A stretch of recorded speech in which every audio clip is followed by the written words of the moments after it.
Es un agrado para mí estar aquí realmente y muy emocionante porque yo soy alumno de esta universidad en los difíciles años, hasta el 73.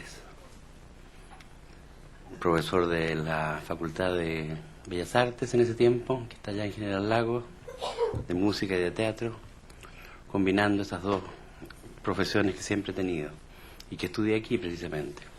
Tanto literatura, aquí en La Teja, con Jaime Concha, con Leonidas Morales, con Elzar Huerta, con Guillermo Araya, y allá abajo con Agustín Cuyel y con la orquesta de cámara que todavía existe. De modo que te agradezco mucho la invitación a estar en este lugar donde estuve de joven, donde fundamos además un grupo que ustedes deben recordar, que es el Grupo Trilce de Poesía, que dio por primera vez, creo yo, según dice la historia literaria ya, una voz auténticamente sureña a la poesía, a la lírica, desde Concepción al sur, que no existía antes. Eso parece ser una verdad inminente. Yo, que no tengo el don de la palabra tan fluido como Iván, he preparado una pequeña conferencia que no dura más de 25 minutos. Lo otro, destacar que estamos aquí hermanados también por un gran intelectual, que es Lucho Yarsun, y que mi hijo, que a lo mejor es profesor de alguno de ustedes, va a presentar el día miércoles. Claudio, que está ahí. Gallito, gracias por venir. Creía que me habías dejado abandonado. Él es un hijo mío que va a defender a Lucho Yarsun, que fue también del Grupo Trilce y de estas mismas inquietudes. Ahora yo no sé quién será mayor, Gabriela o Neruda. Eso es una pelea de pesos pesados, ¿verdad? Caramba, yo hice mi tesis sobre la prosa de Gabriela Mistral, comparto todo lo que ha dicho Iván en esta gran pensadora, gran política. Yo creo que es hermana, ¿no? Se hermana en alguna parte, en el sentido social y en el sentido político. No deja de ser una política Gabriela Mistral, aunque esté escondida ya detrás del cristianismo. Sin embargo, Lucho Yarsun dice que Neruda es un místico de la materia, o sea, igual un religioso, en otro sentido. Bueno, voy a leer yo lo que me ha pedido Lucho que haga como trabajo, y lo he cumplido religiosamente. Neruda como intelectual.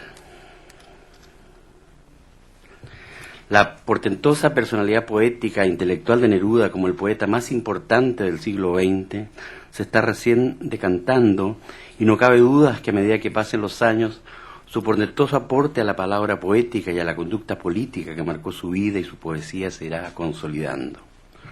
Una contribución importante en este reconocimiento lo constituye la edición de sus obras completas, ahora en 99, preparada por el chileno Hernán Loyola, realizada por el Instituto Cervantes de España.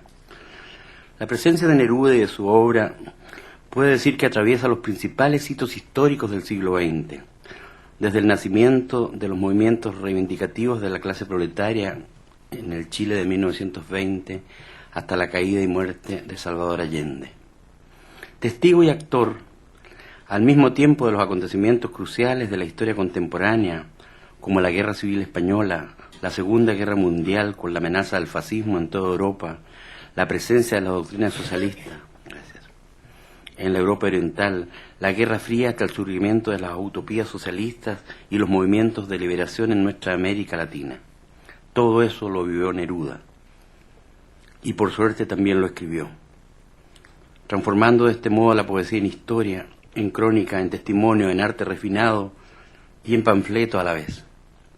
De todo ello hay muestras marcadas a fuego en su poesía, unas veces por circunstancias ajenas a su quehacer poético, que fue siempre quehacer político y poético, como fue su obligado exilio luego de ser desaforado el 48 por el tirano González Videla, circunstancia que lo devuelve otra vez a México, a China, a Italia y a la Unión Soviética. Periplo que por suerte irá dejando huellas en cada uno de sus libros y también en su agitada y prodigiosa vida, como será su adscripción al Partido Comunista luego de la traumática experiencia española, su lucha mundial por los partidarios de la paz, que culmina con el Premio Internacional de la Paz, hasta la coronación de su carrera poética, política y humana en 1971 con la obtención del Premio Nobel de Literatura. Es asombroso el ascenso histórico apegado a las fechas y a los cambios que realiza la evolución poética de Neruda. Sus primeros libros son una perfecta absorción de la mejor tradición europea, tamizada por la presencia modernista en América. A sus escasos 20 años ha asimilado a Verlaine, a Rimbaud, a Apollinaire, también a Quevedo y a Góngora. Él mismo reconocerá la presencia de Darío, de los surrealistas en su escritura, pero también la imitación de Sabat Escarsi o la paráfrasis de un poema de Tagore, que le acarreará severas acusaciones de plagio por parte de sus adversarios poéticos. Son los mismos años en que escribe El hondero entusiasta, que publicará 10 años después, en 1933, aunque estaba escrito a sus 19 años. En él ya había roto con el verso medido, adoptado el verso libre y oceánico, la inmersión en la profundidad de lo oscuro del ser, el erotismo salvaje, la furia de la sangre, lo oceánico, el ritmo apoteósico, cercano al delirio, al sueño revelador, al decir casi desaforado de la imaginación y del lenguaje. Hago girar mis brazos como dos aspas locas, en la noche todo ella de metales azules. ¿Cómo logra deshacerse Neruda de este tráfago, de esta carga tan pesada de una generación literaria, el modernismo, que por primera vez en la historia literaria de América Latina lograba crear un movimiento contundente de raíz auténticamente hispanoamericana? El paso más notable en la carrera literaria de Neruda lo constituye la aparición de Residencia en la Tierra, para muchos uno de los libros fundamentales de la poesía del siglo XX, al decir no solo de sus hermanos latinoamericanos, sino de lo más notable de los intelectuales y escritores de Europa. Si el paso de una poesía luminosa hacia el descenso a las oscuridades del ser y de la muerte había sido difícil, resulta también admirable el paso de esta poesía oscura, desolada y desesperanzada, hacia una poesía comprometida con las luchas de los pueblos y con los pobres y los necesitados.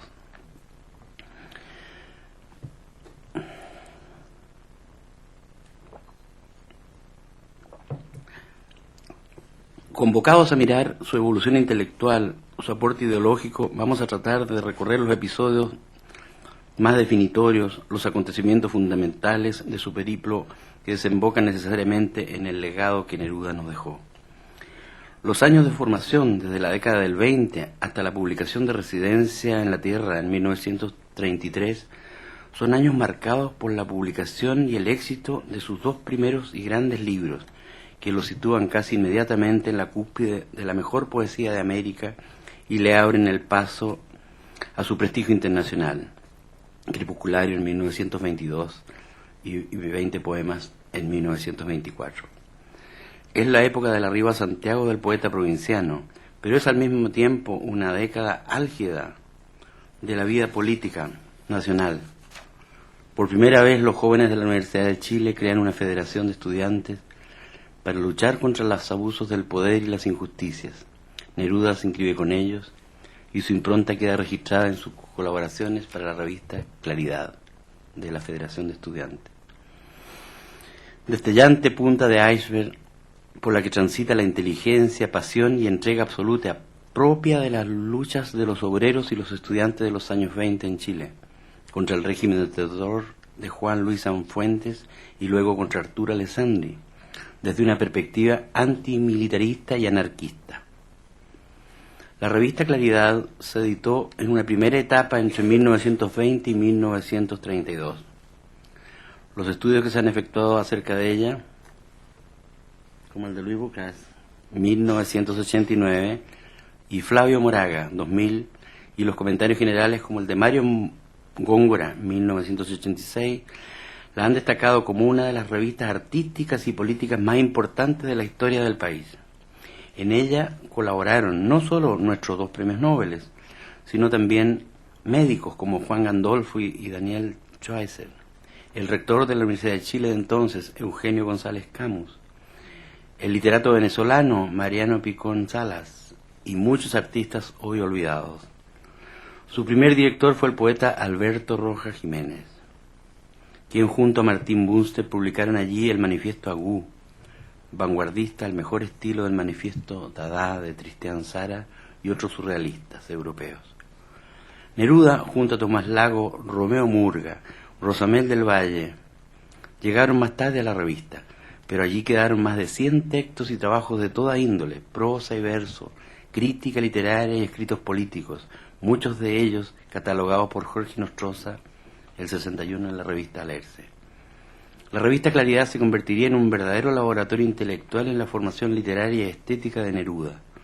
Constituye un aporte fundamental a la vida democrática del país y a la definición de la vida universitaria como una cosa pública, estatal, laica y nacional.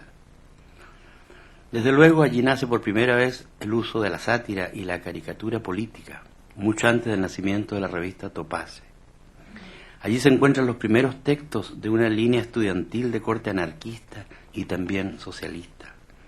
Varios de los textos que aparecerán en Crepusculario en 1924 fueron publicados por Neruda en esta revista, entre ellos el famoso poema 20, bajo el título de Tristeza a la orilla de la noche. También entre los más conocidos se publicaron Maestranzas de la noche, Elogio de las manos. Estos textos estaban destinados a un libro llamado Helios, que se transformará luego en Crepusculario.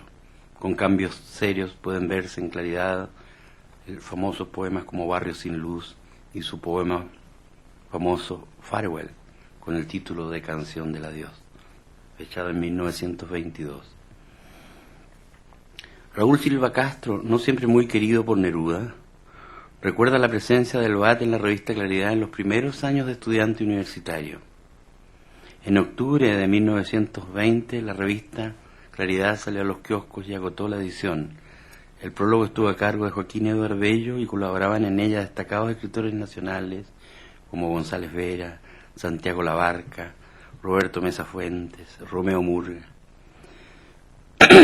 La revista tenía al menos 2 secciones estables en las que Neruda colaboró constantemente.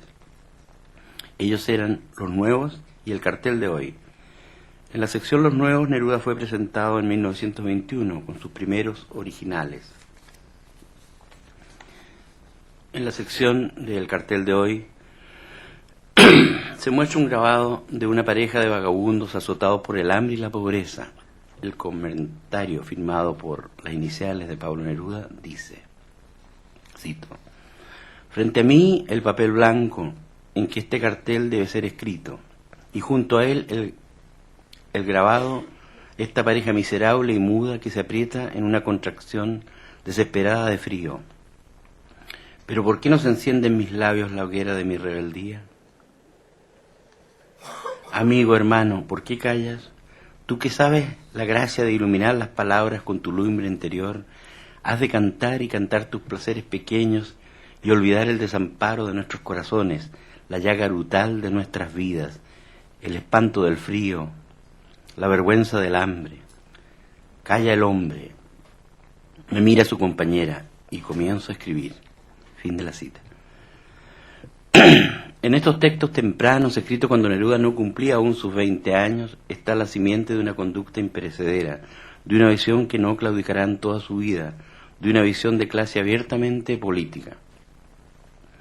La década siguiente, de los años 30 y 40, la marcan hitos históricos y políticos que definirán para siempre la postura ideológica y poética de Neruda, entre ellos la Guerra Civil Española, la amenaza del fascismo y el totalitarismo en América y el mundo, la fundación de la revista Sur y la relación difícil y no siempre amigable que Neruda tuvo con su directora, la argentina Victoria Ocampo. El valdiviano Luis Cárcamo Benante, tengo entendido que es un exalumno de la carrera de castellano, Luis Cárcamo, profesor en Harvard hoy día, ha estudiado la interesante relación de Victoria Ocampo con la Alianza de Intelectuales, la revista Sur y Neruda. La revista Sur fue fundada en 1931. Su última publicación llegó hasta 1992, ocupando de este modo gran parte de la vida intelectual y artística de Argentina del siglo XX. Como Neruda, Victoria Ocampo perteneció a la agrupación antifascista argentina y conoció personalmente a Neruda cuando éste fue designado cónsul en Buenos Aires, entre agosto de 1933 y mayo de 1934. La relación de Neruda y Victoria Ocampo ilumina las diferentes dimensiones éticas, estéticas e ideológicas con que Neruda se relacionó con los intelectuales de su época y de su generación.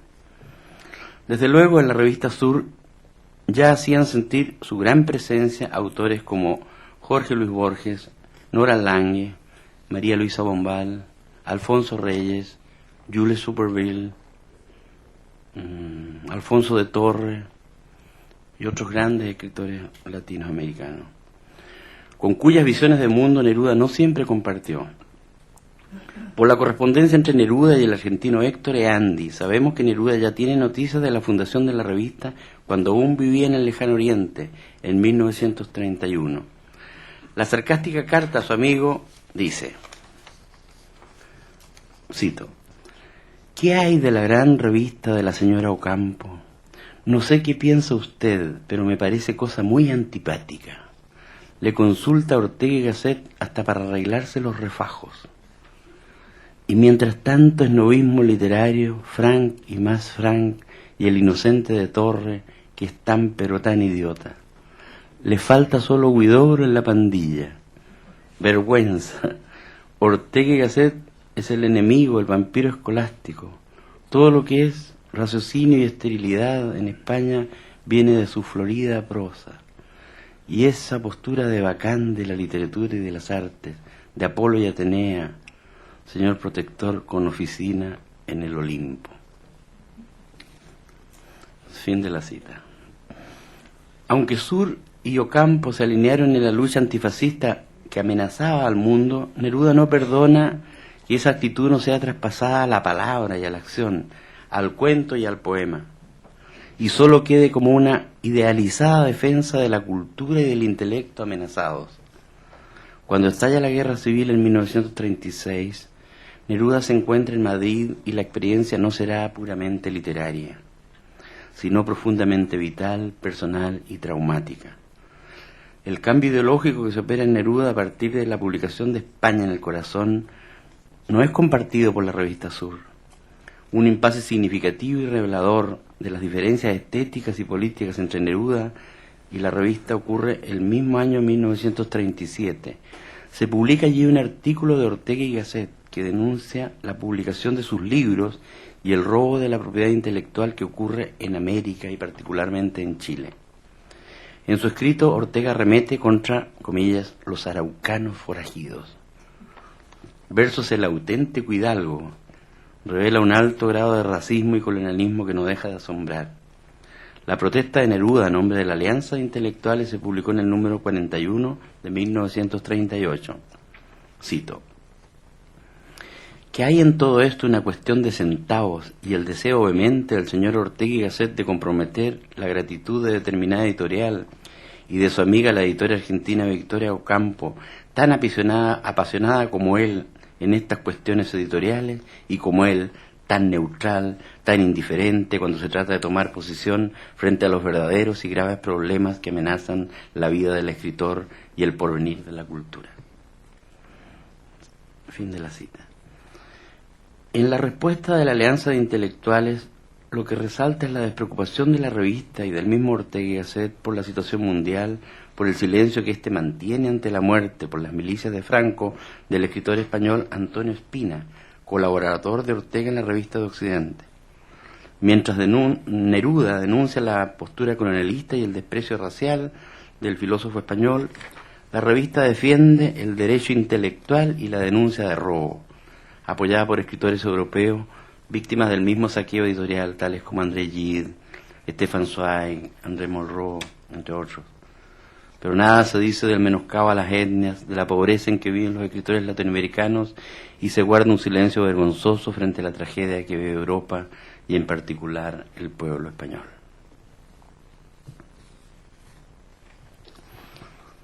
Poco estudiada y valorada es su presencia y la actuación de Neruda en una organización internacional que fue la Alianza de Intelectuales. Este grupo se creó en Madrid en 1936, apenas iniciada la Guerra Civil. La componían muchos amigos de Neruda, entre ellos Ramón Gómez de la Serna, Rafael Alberti, Miguel Hernández, Luis Buñuel, Ramón Sender, Manuel Alto Laguirre, Max Aub. Era una alianza destinada a defender la cultura desde la posición de artistas, pintores, músicos, escritores, unidos por un ideal de paz y de solidaridad internacional. En plena guerra, en los años 36 y 37, este grupo de intelectuales publicó algunos modestos boletines y folletos poéticos, políticos y literarios, tales como El Mono Azul y Milicia Popular. Organizan al mismo tiempo un segundo Congreso Internacional de Escritores en Madrid y Valencia, ciudad sitiada entonces por las milicias de Franco. En estos encuentros estuvo Neruda, Jorge Guillén, Ernest Hemingway, César Vallejo, Octavio Paz, Luis Aragón, entre otros. Como consecuencia de esta conferencia, en noviembre de 1937 se constituye en el Salón de Honor de la Universidad de Chile la Alianza de Intelectuales de Chile, con unos 150 artistas adherentes de Santiago y provincias. Neruda publica entonces España en el Corazón, editorial Ercilla. En este libro descargará su pensamiento antifascista, su repudio a la guerra, al odio, al racismo y a la fuerza bruta. Son ataques virulentos a los, comillas, generales traidores, cuyos nombres no se ocultan en todo el libro: Sanjuro, Morla, Franco. El gran crítico de entonces, Alone, Hernán Díaz Arrieta, como saben ustedes, a quien Neruda había agradecido su apoyo para la publicación de sus 20 poemas, escribirá esta airada protesta. Escuchen, comillas: por desgracia, Pablo Neruda se entra inmediatamente por unos caminos que no lo llevan a buen término. El amor a España que se trajo en el corazón es sobre todo un formidable odio al enemigo, un desprecio desatado. Maldice continuamente a los bandidos con aviones de la España nacionalista, injuria a los muertos, a los obispos, a los mártires, lanza groserías de pesado calibre a Sanjuro, a Morla, a todos. Ante tal desdoblamiento uno acaba preguntándose, ¿por qué Pablo Neruda se vino de la España en peligro? Es un hombre joven, lleno de salud, no le faltan brazos ni piernas. ¿Por qué se vino de España a insultar desde tan lejos a los enemigos? El odio en ese grado ya no puede limitarse a las palabras. Si su odio fuera verdadero y tan feroz como se pinta, no se contentaría con lanzar imaginariamente a Franco a los infiernos y echarle encima sangre como lluvia, un río de ojos cortados. Procuraría matarlo por sus manos, combatiría por el pueblo y con el pueblo. Fin de la cita. No tengo noticias de la reacción de Neruda a esta diatriba de Alone.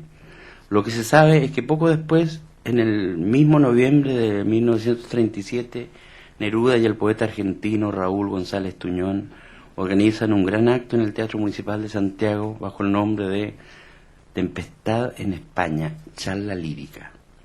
El programa consiste en una verdadera revisión de la historia de España desde sus comienzos hasta el triunfo del Frente Popular y los bombardeos fascistas. Se incluían las canciones guerreras, los himnos de la República y un recital del poeta Julio Barrenechea. Por aquí entramos al final. Lejos de ser un viajero inmóvil, Neruda efectivamente recorrió el mundo y dejó su huella y su influencia en muchos de los lugares en que vivió. Conocemos de las vicisitudes del joven poeta en el lejano oriente, en Ceilán, en Singapur, en Birmania, y también de sus andanzas por el oriente europeo, Moscú, Checoslovaquia, Rumania, y por el occidente cultural de París y Madrid, Italia y España. En 1934 llega a Barcelona y luego a Madrid, donde es recibido como el gran poeta que es por gran parte de la generación del 27. Alberti, Alexandre, Guillén, Cernuda, Alto Laguirre, Miguel Hernández, Ramón Gómez de la Serna y por supuesto su predilecto amigo Federico García Lorca, que luego de su cobarde y trágico asesinato pasará a constituirse en el símbolo de la lucha antifascista enarbolado por la totalidad de la gran poesía de la generación del 27, por los más notables poetas europeos y por la emergente y gran poesía latinoamericana que encabezaba Neruda, César Vallejo y Octavio Paz principalmente. De todo este periodo, por suerte, Neruda ha dejado el testimonio de primera mano de sus magníficas memorias. El testimonio de Confieso que he vivido resulta un libro indispensable para tomar el peso al legado intelectual y poético y humano y estético de Neruda. Con poco disimulado orgullo contará la génesis de España en el corazón, un libro fundamental en su concepción de una poesía combativa, impura como la llamaría después, en la que el poeta se funde a las esperanzas de su pueblo y a las luchas por los valores elementales de la dignidad, la justicia y sobre todo la esperanza. España en el corazón inicia la poesía testimonial y política de Neruda. Luis Aragón lo califica como, comillas, la introducción gigantesca a toda la literatura comprometida del siglo XX. Nos dirá que fueron ellos mismos, los poetas como Manuel Antolaguirre, que tenía una modesta imprenta, los que levantarían los tipos metálicos, conseguirían el papel y editarían un libro que sería leído y celosamente guardado y llevado en los tiempos de la derrota por soldados, poetas y republicanos hacia el exilio y hacia las tumbas. Neruda, despojado de su cargo diplomático, debe partir a Francia, desde donde sigue luchando a su manera, ahora fundando una nueva revista con una adinerada amiga inglesa, Nancy Cunard. La revista se llamará Los poetas del mundo defienden al pueblo español. El mismo Neruda confiesa desconocer si la revista cumplió algún objetivo, luego que Franco llegó al poder y que el mundo entraría en otra guerra aún más horrible. Pero lo que Neruda logra en esa publicación es unir lo más selecto de la poesía del mundo y de la época y publicar en sus idiomas originales los textos de Tristan Tzara, William Howden, Pierre Roman, Hans Geisser, hasta los escritos del joven Aldous Huxley y Ramón Sender. Sus amigos franceses Luis Aragón y Paul Eluard, su amigo William Ehrenburg, los españoles y los latinoamericanos que ya he citado. Movido por múltiples oleajes, por el éxito literario y por la envidia, sus memorias también son capaces de revisar esta parte oscura de la política que lo conduce a la decepción política que significó para él la muerte de Allende y la pérdida de la democracia en Chile. En un hermoso estudio de Giuseppe Bellini titulado Pablo Neruda, fundador de Utopías, el autor sostiene que nuestro poeta fue en verdad un pesimista, un desengañado del mundo y del siglo XX, y que por lo tanto su obra consiste en la fundación verbal de utopías. En su libro más dramático, Fin de Mundo, dirá: me morí con todos los muertos. Por eso pude revivir, empeñado en mi testimonio y en mi esperanza irreductible. Fin de la cita. La esperanza y la utopía nerudiana surge de las grandes derrotas y los grandes fracasos. En este sentido, su discurso se hermana con el de aquel que a metros de la muerte nos dice: algún día se abrirán las grandes avenidas por donde pase el hombre libre. Esta es una etapa que será superada. Este es un momento duro y difícil. Es posible que nos aplasten, pero el mañana será del pueblo, será de los trabajadores. La humanidad avanza para la conquista de una vida mejor. Fin de la cita. Si Neruda fue capaz de aglutinar en torno a él y a sus revistas, no olvidemos los 5 números del Caballo Verde para la poesía, y a toda una generación de escritores como los que hemos nombrado, es en primer lugar por el peso literario de su obra poética. Porque al organizar la proeza de embarcar a refugiados españoles en el Winnipeg, otro episodio no poco estudiado de su actividad intelectual, no la realiza bajo la inmunidad de un cargo diplomático que ya había perdido, sino bajo la resedumbre de su peso literario e intelectual, amparado desde el misterio y la ira generada por la muerte de sus amigos y correligionarios, el más notable entre ellos Federico García Lorca y Miguel Hernández. A lo largo de toda su vida, Neruda asume sus experiencias vitales con asombrosa honestidad. La experiencia de la guerra lo hará decir, comillas: No puedo conservar mi cátedra de silencioso examen de la vida y salir del mundo. Tengo que salir a gritar por los caminos, y así me estaré hasta el final de mi vida. Es la hora de un cambio importante en su visión del mundo y de la vida. Preguntaréis, ¿por qué su poesía no nos habla del sueño de las hojas, de los grandes volcanes de su país natal? Es la visión de una sociedad sanguinosa, como dice Mistral. Frente a vosotros he visto la sangre de España levantarse para ahogaros en una misma ola de orgullo y de cuchillos. El libro pasará luego a integrar la tercera residencia. En 1945, asumiendo su cambio estético y político, ingresa al Partido Comunista, que lo convertirá en senador de la República por las provincias del norte de Chile. Es precisamente su descarnada adhesión al arte del realismo socialista, sus alabanzas a la Unión Soviética, a la China de Mao, oh mundo socialista, mundo mío, y a los líderes que fueron capaces de detener la andanada fascista en Europa, lo que lo llevan a errores de los que debe disculparse en sus memorias, especialmente a los poemas dedicados a la figura de Stalin. Cito: ser hombre, es esta, la ley staliniana. Ser comunista es difícil, hay que aprender a hacerlo. Desde España en el corazón, libro doloroso y fundamental, el ideario de Neruda se plasmará en sus libros como una poesía para el proletariado, dirigida al corazón del pueblo, aunque tendrán que pasar años para que ellos la puedan leer. Comillas, escribo para el pueblo, aunque no pueda leer mi poesía con sus ojos rurales.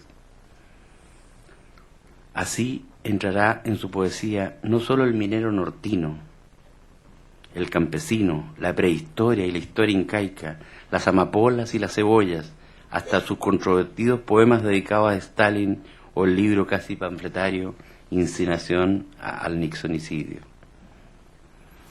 En el lúcido balance que realiza en sus memorias tendrá que explicar la índole de sus convicciones, la esquiva verdad detrás de sus pasiones y de su militancia fiel.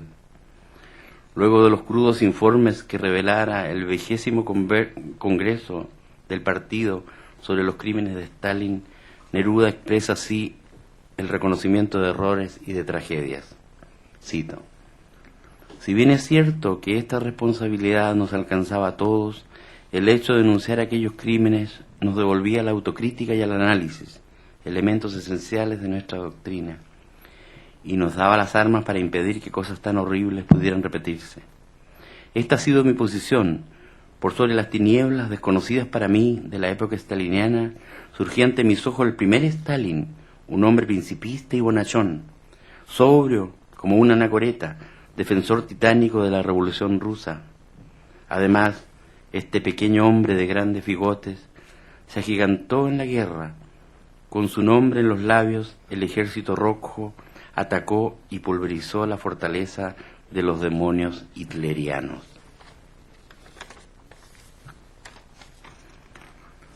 Pero la resonancia de su poesía y de su ideología llega a todas partes, contamina el lenguaje de Chile, de América y de Europa.